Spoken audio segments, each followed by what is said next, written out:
오늘 이 시간 우리에게 주신 하나님의 말씀 구약성경 사사기 6장 33절에서 40절까지 말씀 보겠습니다. 구약성경 371조 사사기 6장 33절에서 40절까지입니다. 찾으신 자를 우리 같이 한 목소리로 합독하겠습니다. 그때에 미디안과 아말렉과 동방 사람들이 다 함께 모여 요단강을 건너와서 이스라엘 골짜기에 진을 친지라.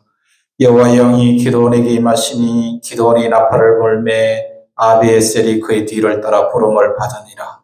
기드온이 또 사자들을 온 므낫세에 두루 보내매 그들을 또 모여서 그를 따르고 또 사자들을 아셀과 스불론과 납달리에 보내매 그 무리도 올라와 그를 영접하더라.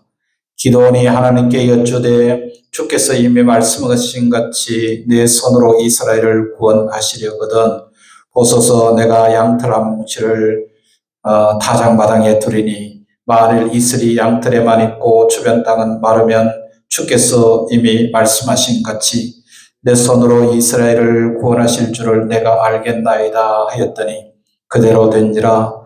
이튿날 기드온이 일찍이 일어나서 양털을 가져다가 그 양털에서 이슬을 짜니 물이 그릇에 가득하더라. 기드온이 또 하나님께 여쭈되 주여 내게 노하지 마옵소서. 내가 이번만 말하리이다. 고함나니 내게 이번만 양털로 시험하게 하소서. 원하건대 양털만 마르고 그 주변 땅에는 다 이슬이 있게 하옵소서 하였더니 그 밤에 하나님이 그대로 행하시니 곧 양털만 마르고 그 주변 땅에는 다 이슬이 있었더라. 아멘. 할렐루야. 자, 오늘 본문에 앞서 우리가 지난 시간에 보았던 대로 기드온이 바알상과 세라상을 부쉈죠. 그 내용이 있습니다. 이 일로 인해서 기드온이 얻은 별명이 하나 있습니다. 이름이 뭐라고요? 그 별명 이름이 여룻바알이라 그랬습니다. 그러니까 오늘 본문은 이제 거기서부터 계속 이어지는 그런 내용이죠. 자, 오늘 33절 시작하는 첫 절에 보면 그때 미디안과 아말렉과 동방 사람들이 다 함께 모여 요단강을 건너와서 이스라엘 골짜기에 진을 쳤다 그랬습니다. 이스라엘이 지금 전운이 감돌고 있습니다. 미디안과 아말렉과 동방 사람들이 연합해서 골짜기에 진을 쳤다는 겁니다. 그런데 이상한 것은 당시 이스라엘은 이미 7년째 미디안의 압제 속에서 살고 있었습니다. 그러니까 기드온이 포도주틀에서 밀을 타작한 것도 미디안 때문이었고 또 이스라엘 백성들이 토끼굴처럼 땅을 파서 동굴 생활을 한 것도 미디안 때문이었죠. 자, 어차피 이스라엘은 미디안의 압제를 있었는데 새삼스럽게 대대적으로 군사를 몰고 이스라엘을 침공한 거예요. 그것도 자기들만이 온 것이 아니라 아말렉과 동방 사람들과 연합하여 왔다. 그런 이야기입니다. 결국 이때의 침공은 그저 수확물을 조금 빼앗아가기 위한 일상적인 침공이 아니라 아예 이스라엘의 씨를 말리려고 작정하고 침략했다. 그런 뜻입니다. 자, 하나님은 이미 기드온을 통해서 이스라엘을 구원하기로 작정하셨죠. 그런 상황에 미디안이 아말렉과 동방 사람들과 연합해서 이스라엘로 쳐들어온 것은 오히려 감사한 일입니다. 왜? 만일 미디안이 아무런 행동도 하지 않고 가만히 있으면 기드온이 일일이 미디안 족속들을 찾아다니면서 곤란해서 내쫓아야 될 텐데, 그러니까 자기들이 한꺼번에 몰려와서 이제 무덤에 소굴로 들어온 겁니다. 그러니까 이게 얼마나 감사한 일입니까? 결국 사단은 하나님의 나라인 이스라엘을 없애기 위해서 일을 도모했는데 하나님께서는 오히려 그 일을 통해서 이스라엘에게 구원을 허락하셨다라고 하는 것입니다. 우리가 일반적으로 우리의 편협된 생각으로 보면 하나님께서 역사하시는 일이 우리에게는 굉장히 불리하고 또 말도 안 되는 그런 엄청난 일이 우리에게 다가오는 것 같은데 지나고 보면 하나님께서 이런 과정을 통해서 이런 은혜를 주셨구나라는 것을 깨닫게 되는 것이죠. 예수님의 십자가 사건을 보면 이런 얘기가 분명히 나타납니다. 이 땅을 구원하러 오신 하나님의 아들을 십자가에 못 박았을 때 사단은 승리한 줄 알았겠죠. 얼마나 대단한 일입니까? 하지만 예수님께서 부활하심으로 말미암아 단번에 전세가 역전됐습니다. 사단은 하나님의 계획을 수포로 만들기 위해서 일을 꾸미는데 그 일을 통해서 도리어 하나님의 승리만 확인된 것입니다. 그러니까 오늘 이 본문의 미디안의 주변의 나라들과 연합해서 한꺼번에 이스라엘을 침공한 일이 바로 그렇습니다. 하나님 나라의 치명상을 입히는 것이 아니라 오히려 자기들이 치명상을 입게 되었다. 그런 이야기죠. 자, 34절 말씀해 보시면 여호와의 영이 기드온에게 임하시니 기드온이 나팔을 불매 아비에셀이 그의 뒤를 따라 부름을 받으니라. 그렇습니다. 자, 기드온의 맨 처음 모습이 어땠는지 여러분 기억나십니까? 처음부터 이렇게 넘넘한 모습이 아니었죠. 처음에는 어떻게 해요? 포도주 틀에서 밀을 타작하고 있었습니다. 그러니까 얼마나 안타까운 모습으로 등장했습니까? 그런데 기드온이 어떻게 해서 이처럼 백성들을 통해서 전쟁 준비할 수 있는 정도의 담력을 가졌는가? 정답은 간단합니다. 하나님의 간섭하시는 손길을 통해서. 누구를 통해서? 하나님의 간섭을 통해서 기드온의 믿음이 이렇게 담대해졌다는 거예요. 그렇습니다. 하나님의 사자를 통해서 자기에게 친히 말씀하시는 음성을 듣기도 했고 자기가 준비한 재물을 하나님이 험량하시는 모습도 보았죠. 자기 손으로 바알상을 부수기도 했죠. 바알은 허황된 신에 불과하다는 사실을 직접 체험했습니다. 그러니까 기드온이라고 해서 처음부터 신앙이 대단한 신앙 영웅이 아니라 이 모든 일련의 과정을 통해서 여호와의 영이 기드온에게 임하실 만큼 그의 신앙이 자라났다. 그런 이야기입니다. 오늘도 우리의 신앙이 그렇습니다. 우리가 신앙이 되게 좋은 아버지 어머니로부터 그 믿음의 유업을 물려받은 모태신앙인들이 신앙이 좋은 것이 아니라 매일의 일상 속에서 하나님의 역사하심을 깨닫고 그 은혜를 누리는 사람을 통해서 하나님이 역사하신다는 것을 깨달아야 되는 것이죠. 우리가 앞서 기드온이 하나님의 말씀을 쫓아 바알상을 부술 때 어떤 모습이었습니까? 그때 기드온은 바알상을 부수라는 말씀하신 분이 하나님이었다는 사실도 알았습니다. 자기가 진설한 예물을 하나님께서 받아주시는 놀라운 이적도 체험했습니다. 하지만 바알상을 부수는 일을 선뜻 결행할 수가 없었죠. 왜? 마을 사람들이 쳐다보고 있으니까. 그래서 밤에 몰래 그 일을 행했다 그랬습니다. 그러니까 아마도 기드온은 그때 몇 번씩 망설이면서 아마 그 일을 했지 않나 생각합니다. 야, 이거 정말 해도 되나? 이거 아세라상, 바알상 이거 때려 부숴도 되나? 그런 마음을 조마조마하면서 아마 그 일을 실행했을 것이에요. 자, 오늘 36절부터 쭉 40절까지의 내용이 그 유명한 기드온의 양털 사건입니다. 이때 기드온이 모은 군사가 32,000명인데 미디안의 군사는요 13만 5천 명이에요. 그러니까 하나님의 명을 쫓아 일어나기는 했지만 이게 굉장히 고민이 아닐 수가 없습니다. 정말로 자기가 일을 하기는 해야 되는데 그저 숫자로 계산해봐도 막막합니다. 그렇죠?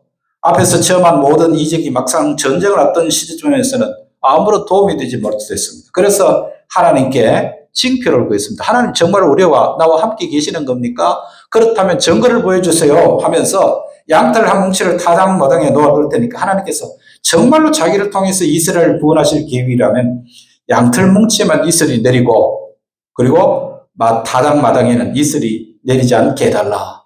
그렇게 징표를 구했습니다. 그리고 하나님께서 그 기드온의 기도를 들어주셨죠. 그러면 어떻게 됩니까? 선뜻 우리가 감사합니다 하나님. 하나님께서 저한테 이렇게 확신 주시니 이제 담대하게 나가서 미디안 무찌르겠습니다. 이렇게 말할 만한데 기도는 그러지 않았어요. 비록 하나님께서 자기 말을 들어주시기는 했습니다만 13만 5천이나 되는 미디안의 군사는 여전히 두려운 겁니다. 아무래도 확신이 서지 않는 기드온이 다시 한 번 더 징표를 요구합니다. 이번에는 반대로 어떻게 해요? 양털을 제외한 노란 곳에만 이슬이 내리고 양털에는 이슬이 젖지 않게 해달라는 겁니다. 자, 그러니까 양털에만 이슬이 내리고 다른 곳에는 내리지 않는 것보다 양털에만 이슬이 내리지 않고 다른 곳에만 이슬이 내리는 것이 훨씬 더 힘들다고 생각했던 것 같아요. 만일 우리가 하나님이었다면 뭐라 그러겠어요? 야 이놈아, 네가 감히 나를 데리고 장난치냐? 당장 빨리 전쟁터로 나가라. 뭐 이런 이야기를 하셨겠죠. 제가 만약 하나님이라면 기드온이 이런 행동을 했다면 그렇게 이야기했을 것 같습니다. 자, 오늘 보면 38절 보세요. 같이 읽어봅시다. 기드온이 일찍 일어나서 양털을 가져다가 그 양털에서 이슬을 짜니 물이 그릇에 가득하더라. 자, 여러분 이때 기드온이 놓아둔 양털의 양이 얼마나 되었는지 그건 모릅니다. 도대체 또 얼마나 그릇에 그 물이 가득 찼는지도 알 수가 없죠. 분명한 사실은 하나님의 응답은 인색하게 나타나는 것이 아니라 아주 풍성하게 응답이 나타났다는 사실입니다. 하지만 그런 것이 문제가 아닙니다. 기드온의 마음에는 여전히 두려움이 있었어요. 그래서 이번에는 처음 얘기한 것과 반대로 얘기했는데 하나님께서 이번에 기드온 이야기를 또 들어주셨죠. 예전에는 제가 성경을 읽으면서 지금도 이런 식으로 하나님의 뜻을 알 수 있으면 참 좋겠다 이런 생각을 했던 적이 있습니다. 아마 여러분 이 성경을 읽으면서 하나님께서 나에게도 이렇게 내가 요구하면 하나님이 들어주시면 얼마나 좋을까 그런 생각이죠. 하나님 제가 이 일을 해야 됩니까? 말해야 됩니까? 제가 일하는 것이 하나님의 뜻이면 하나님 이렇게 저렇게 해주세요. 그렇게 기도해서 하나님이 내가 원하는 대로 이렇게 저렇게 응답을 해주셨다. 그걸 얼마나 좋겠어요. 그죠? 하지만 하나님은 그런 식으로 응답하지 않습니다. 왜 성경에 이 기록이 있는데 지금 이런 식으로 응답하지 않느냐? 결론부터 말씀드리면 이때의 기도는 자기가 어떻게 하는 것이 하나님의 뜻인지 몰라서 물은 게 아니에요. 자, 오늘 본문 36절, 37절 같이 읽어봅시다. 시작. 기도원이 하나님께 여쭈되 주께서 이미 말씀하신 같이 내 손으로 이스라엘을 구원하시려거든 보소서 내가 양털 한 뭉치를 타작마당에 두리니 만일 이슬이 양털에만 있고 주변 땅은 마르면 주께서 이미 말씀하신 같이 내 손으로 이스라엘을 구원하실 줄을 내가 알겠나이다 하였더니 자 여기서 보시면은 주께서 이미 말씀하심 같이라는 말이 두 차례 반복돼 나오죠. 그러니까 기도하는 하나님께서 자기에게 무슨 말씀을 하셨는지 이미 알고 있었다는 이야기예요. 그러니까 자기가 무슨 일을 해야 하는지도 알고 있었죠. 그런데 여전히 두렵다는 것이 기도원의 문제 아닙니까? 이때 이 기도원은 하나님의 뜻을 무지해서 거기에 대한 답을 구한 것이 아니라 자기가 하나님의 뜻을 행하는 데 필요한 믿음의 담력을 구하는 것입니다. 지금까지 상황을 정리를 한번 해보세요. 하나님의 사자가 직접 자기에게 왔죠. 자기가 드리는 예물도 연락했죠. 비장한 각오로 자기 집에 있는 바알과 아세라상을 때려 부쉈죠. 자기 소집군고에 군사가 모이기도 했죠. 이 모든 일의 흐름을 보아서 자기가 하나님께 택함받은 사람이라는 사실을 알았을까요? 몰랐을까요? 분명히 알았다는 이야기. 하지만 실제로 발걸음을 옮기지 못했습니다. 즉 말하면 하나님께서 나와 함께 하신다는 사실을 분명히 알고 있는데도 그걸 순종하지 못했다는 것이죠. 예. 그래서 여러분 우리가 아는 것과 행하는 것은 별개의 문제예요. 우리가 신앙생활을 하는 모습을 그대로 보여주고 있습니다. 우리 역시 하나님의 뜻이 무엇인지 모르지 않습니다. 우리 역시 하나님의 뜻이 어떤 것인지를 다 알고 있지만 알고 있으면서도 막상 순종하려고 하니까 여러 가지 핑계거리가 생깁니다. 게을러서, 열정이 없어서, 우리가 확신이 없어서 어떻게든 간에 거기에 대한 순종이 따라오지 않는 거예요. 어지간하면 외면하고 싶을 때가 한두 번이 아니에요. 하나님 제가 꼭 이렇게 살아야 되나요? 제가 하나님의 백성이라고 하면서 하나님 말씀 순종하는 일이 이렇게 힘들고 피곤하고 확신이 없는데 내가 이걸 그냥 순종하고 따라가야 되나요? 이런 마음이 내 속에서 생기는 거예요. 네. 기도원의 심정이 바로 그랬다는 거예요. 하나님의 뜻이 어디 있는지 다 압니다. 순종해야 된다는 사실도 압니다. 그런데도 그 일을 행할 만한 믿음의 결단이 부족한 거예요. 이해가 되셔요? 그래서 징표를 구한 거예요.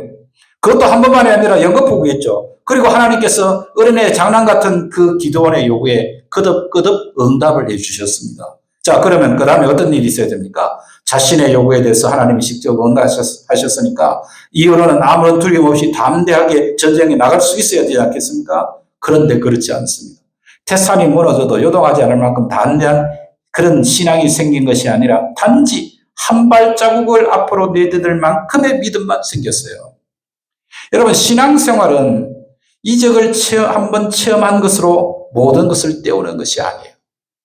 네. 말하면 시시때때로 하나님의 은혜를 받으면서 우리가 해야 되는 것입니다. 그러니까 아무리 큰 은혜를 체험해도 한 번 받은 은혜는 한 번 받은 은혜일 뿐입니다. 네. 여러분이 수십 년 전에 예수 처음 믿었을 때 어느 부흥회 가서 어느 산기도에 가서 받은 은혜가 있는 분들은 그거 붙들고 평생을 살면 안 돼요. 네. 오늘 또 내가 받은 은혜, 오늘 또 나는 하나님의 말씀을 통해서 누리는 은혜가 내 속에 아주 손톱만큼 조그마한 것일지라도 그 은혜가 내 속에 역사해야 점점 하나님 앞으로 가까이 나가게 되는 거죠. 야고보 사도가 엘리야 이야기를 하면서 엘리야는 우리와 성정이 같은 사람이라 그렇게 표현했어요. 여러분 비단 엘리야만이 아닙니다. 성경에 등장하는 모든 사람이 우리와 성정이 같은 사람들입니다. 기도원 역시도 예외가 아닙니다. 그는 하나님의 은혜를 체험하게 됐고 하나님의 뜻도 알고 있으면서 하나님께 순종해야 할 단계에 있어서는 미적거리고 있었던 거예요. 그런 점에서 기드온은 우리와 성정이 같은 사람 아닙니까? 하지만 기드온의 행적에 대한 결론은 언제나 기드온이 징표를 구하였더라가 아니라 기드온이 순종하였더라. 네. 그러니까 자기가 순종해야 할 책임을 징표를 구하는 것으로 때우는 것이 아니라 자기의 연약한 믿음을 징표를 구하면서라도 채워나갔다. 그런 이야기예요. 그러니까 기도는 분명히 우리로서는 상상도 할 수 없는 은혜를 체험한 사람입니다. 자, 그러면 우리 생각에는 앞으로 남은 인생 아무런 유혹이나 시험, 근심, 걱정 없이 전적으로 하나님만 의지하면서 살아갈 수 있을 것 같은데 기도의 예를 보면 전혀 그렇지 않다. 놀라운 하나님의 은혜를 체험하고도 그 하나님의 은혜에 순종하며 살아가는 것이 그렇게 어렵더라는 것이죠. 우리가 신앙생활하는 것도 마찬가지입니다. 하나님의 은혜를 체험하면 펄펄 뜁니다. 그러면 그 일로 인해서 한 발자국은 앞으로 갈 수 있을지 몰라도 두 발자국 나가기가 힘들어요. 예. 하나님께서도 그것을 충분히 아십니다. 동일한 시험을 두 차례나 연거푸 요구하는 이 기도를 나보라는 것이 아니라 기도원의 수준에 맞춰서 응답해 주시는 것입니다. 그래서 하나님께서는 그렇게 해서라도 우리가 하나님을 더 신뢰하는 믿음의 사람이 되기를 원하시는 거예요. 예. 그리고 그 기도는 하나님의 그런 자상하신 보살핌으로 인해서 하나님 쪽으로 한 칸 더 성숙하게 되는 것입니다. 그렇습니다. 여러분, 눈에 보이는 표징은요, 참 불완전한 겁니다. 그것은 결코 하나님의 백성에게 완전한 믿음을 줄 수가 없습니다. 단지 순간적인 감동과 확신을 줄 뿐입니다. 시간이 지나고 나면요, 그 감동과 확신은 사라지게 되고 또 다른 의심이 일어나고 그 의심을 해결하기 위한 또 다른 표징을 필요로 하게 되는 것이죠. 그러다가 표징이 만약 주어지지 않는다면 결국 그 믿음 전체가 무너지는 거예요. 예.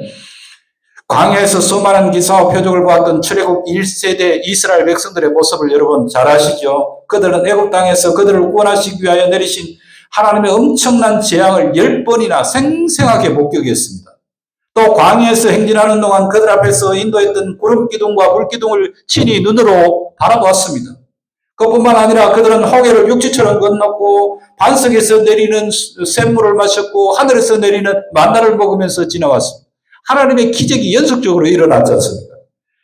아마 날마다 만나를 먹을 때마다 이야, 이거 하나님의 은혜가 이렇게 크냐 이렇게 생각했을 것입니다. 아마도 역사상 그들보다 더 많은 기사와 표적을 보았던 사람들 있겠습니까?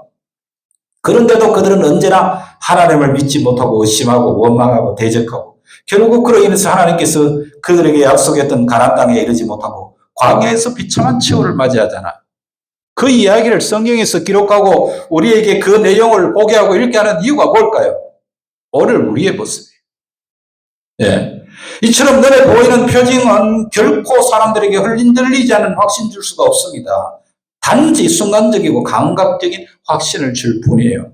그렇습니다. 눈에 보이는 표징은 진정한 표징이라고 할 수 없습니다. 진정한 표징은 오직 믿음 그 자체가 하나님께서 우리에게 주신 표징입니다. 오직 믿음만이 그 어떤 상황과 형편에서도 흔들리지 않는 확신을 주고 그 확신으로 인해서 구원에 이르게 할 수가 있는 것이죠. 그래서 예수님께서도 부활하신 예수님을 못 믿은 도마에게 뭐라 그럽니까? 너는 나를 본 거로 믿느냐? 보지 못하고 믿는 자들이 복되다. 아멘. 그렇습니다. 히브리서 기자도 뭐라고 했어요? 믿음은 바라는 것들의 실상이며 보지 못하는 것들의 증거라고 그랬잖아요. 그러므로 여러분 우리는 언제나 눈에 보이는 표정이 아니라 그 어떤 상황에도 흔들리지 않고 하나님을 온전히 신뢰하는 진실한 믿음을 간구하는 여러분들이 되시기 바랍니다.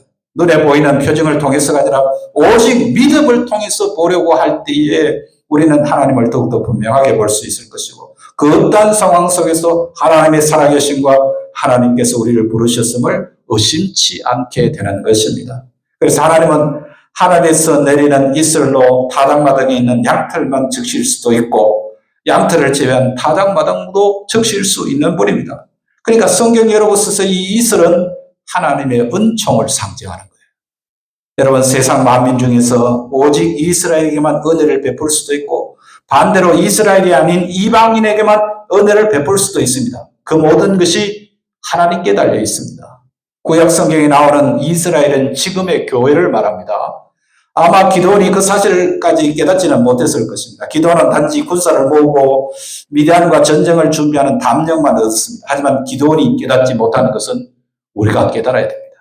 이 세상의 모든 열쇠는 하나님께서 쥐고 계십니다. 우리에게 가장 필요한 것은 뭐냐면 하나님께 붙들리는 거예요. 그래서 정말 하나님께 붙들려서 자기 표징에도 순종하여 하나님의 역사하심을 체험하며 살아가는 복된 우리 성도들이 되시기를 주의 이름으로 축복합니다. 기도하겠습니다.